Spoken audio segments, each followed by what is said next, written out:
السلام عليكم، ازيكم يا حبايبي؟ عاملين ايه؟ النهارده هنعمل البسكوت. الناس اللي لسه ما لحقتش تعمل البسكوت زي حالاتي هتعمله في وقت قياسي جدا وسريع جدا. مكونات ما تخرش الميه، حلوه قوي.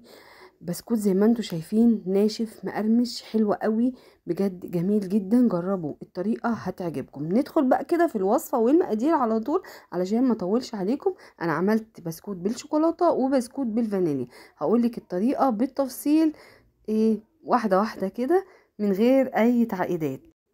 نيجي بقى في العجان او المضرب الكهربائي. حطيت نص كيلو من السمنه، يكون نوع جيد. انا استخدمت سمنه جنه اللي هي بطعم الزبده النيوزيلندي، بجد حلوه قوي. وحطيت عليهم نص كيلو من السكر البودر.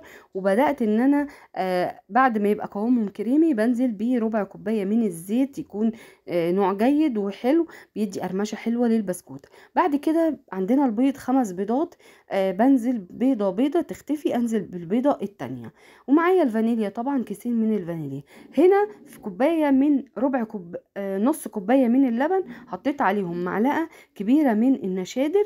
لازم تقلبيها وتعمل فوران كده، لو ما فرتش تبقى مش جيده، لازم تفور كده. وبدات ان انا انزل بيها على الخليط، طبعا اللبن دافي. وبنزل هنا معايا هنا كيلو ونص من الدقيق. انا عامله كيلو ونص دقيق نوع البسكوت ساده. وهبدأ عاملة مقدار تاني، كيلو ونص تاني من الدقيق لمقدار الشوكولاتة. بشيل الدقيق، كم معلقة من الدقيق، وبحط الكاكاو. الكاكاو يكون اسباني ونوع جيد. حطيت عليهم بقى على الدقيق ذرة من الملح ومعلقتين كبار من بودرة الكاستر.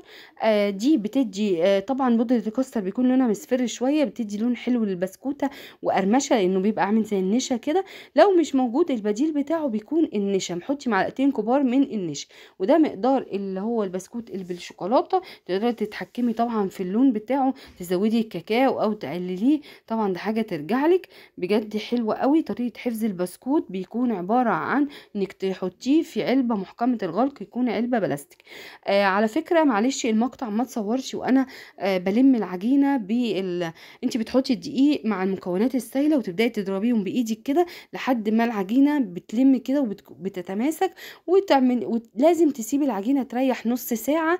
ده بيخلي العجينه تبقى سهله معاكي في التشكيل والشغل. قبل ما تحضري السيجان والمكنه وكده هتكون ارتاحت. تبداي ان انت تشكليها وتخبزيها في فرن يكون درجه الحراره 180 على الرف اللي في النص لحد ما تاخد لون من تحت. تبداي ان انت تشغلي الشوايه. لو الفرن بتاعك شغال فوق وتحت مع بعض، مش فوق وتحت، شوفي طريقه التسويه بتاعتي في فيديو قبل كده. انا بحط البسكوت ياخد لون في الفرن، ولو بعد كده بنزله في درج الفرن خالص اللي هو تحت، بياخد لون من فوق كده جميل ذهبي زي ما انت شايفاه. بجد حلو قوي. جربوا الطريقه دي، مظبوطه المقادير، مش هتبقى يعني فيها اي حاجه. اختاري نوعيه دي جيده. بجد جربوا الطريقه هتعجبكم قوي. انا على فكره صورت برضو مقطع الكحك، بس معلش ما تصورش، التليفون ما كانش شغال. بس فيديو الكحك موجود على القناة. الكيلو دي بياخد نص كيلو من السمنة. ما تنسوش تشتركوا في القناة وتفعلوا زر الجرس عشان كل الفيديوهات الجديدة توصل لكم. بحبكم في الله يا أحلى اخوات في الدنيا. باي باي.